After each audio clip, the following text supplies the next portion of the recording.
Nanguna sa listahan ng top-performing mayors for January 2025 ng Social Pulse Philippines ang mga alkalde ng 3 syudad sa Pampanga. Nanatili sa una at ikalawang pwesto sina City of San Fernando Mayor Vilma Caluwag at Angeles City Mayor Carmelo Lazatin Jr. na may 93.6% at 93.2% satisfaction rate. Umakyat naman sa top 3 si Mabalacat City Mayor Chris Garbo na may 92.7%. At sumunod naman si Apalit Mayor June Tetangco na may 91.4% rating. Pasok rin sa top 5 ang punong bayan ng San Luis na si Dr. J. Sagum na nakakuha ng 90.2%.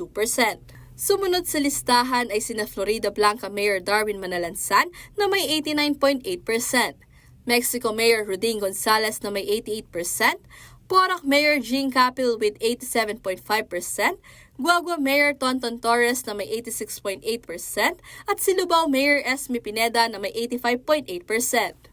Ayon sa survey firm, nakuha ang mga satisfactory rate mula sa 2,000 adult respondents sa probinsya mula January 2 hanggang January 7. Mayroon itong positive-negative 3% margin of error at 95% confidence level. Ashley Punsalan, CLTV36 News.